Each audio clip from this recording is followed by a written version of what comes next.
രാധേ കൃഷ്ണ. ഇന്നത്തെ നിങ്ങളുടെ universal message എന്താണെന്ന് നോക്കാം. ഇന്ന് നിങ്ങൾക്ക് ലഭിച്ചിരിക്കുന്നത് 3 ഓഫ് വാണ്ട്സ് എന്ന കാർഡാണ്. നിങ്ങൾക്ക് നിങ്ങളുടെ ഭാവിയെക്കുറിച്ച് പുതിയ പ്ലാനുകളൊക്കെ ഉണ്ടെന്നും അങ്ങനെയുള്ള പ്ലാനുകളെക്കുറിച്ച് വളരെ ആത്മവിശ്വാസത്തോടു കൂടിയും നന്നായി പ്ലാൻ ചെയ്തും ഏത് മേഖലയിലാണോ ആ മേഖലയിലൊക്കെ നിങ്ങൾക്ക് മുന്നോട്ട് പോകാൻ നിങ്ങൾ മുന്നോട്ട് പോകുന്നുണ്ടെന്നും അതിനുള്ള സാധ്യതയാണ് ഈ കാർഡ് സൂചിപ്പിക്കുന്നത്. അതിന് ചിലപ്പോൾ ദൂരയാത്രകൾ വേണ്ടി വരുന്നുണ്ടെങ്കിൽ അതൊക്കെ സാധ്യമാക്കിക്കൊണ്ട് മുന്നോട്ട് പോകുമെന്നാണ് യൂണിവേഴ്സ് പറയുന്നത്. അങ്ങനെ നിങ്ങളുടെ ഭാവിയൊക്കെ നന്നായി പ്ലാൻ ചെയ്ത് വിശ്വാസത്തോടും ബോധ്യത്തോടും കൂടി മുന്നോട്ട് പോകുമ്പോൾ എന്ത് ഗൈഡൻസ് ആണ് യൂണിവേഴ്സ് തരുന്നതെന്ന് ചോദിച്ചപ്പോൾ വന്നത് പേജ് ഓഫ് സോർട്സ് എന്ന കാർഡാണ്.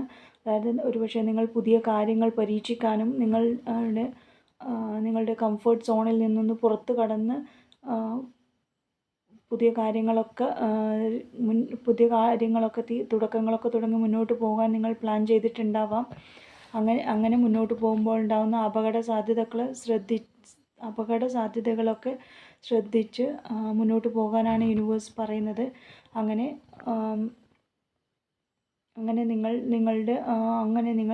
നിങ്ങളുടെ ഉത്സാഹത്തോടെയും ജിജ്ഞാസയോടെയും മുന്നോട്ട് പോകുമ്പോൾ എന്ത് ഗൈഡൻസ് ആണ്, എന്ത് ശ്രദ്ധിക്കണം, എന്ത് ആക്ഷനാണ് യൂണിവേഴ്സ് എടുക്കാൻ പറയുന്നതെന്ന് ചോദിച്ചപ്പോൾ വന്നത് 2 ഓഫ് പെൻറ്റക്കിൾസ് എന്ന കാർഡാണ്. അതായത് നിങ്ങൾക്ക്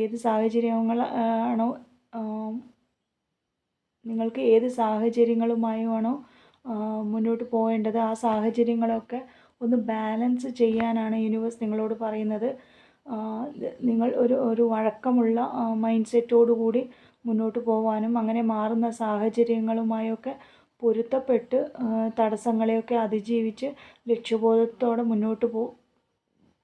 സ്ഥിരതയോടെ മുന്നോട്ട് പോകാനാണ് യൂണിവേഴ്സ് നിങ്ങളോട് പറയുന്നത്. Thank you.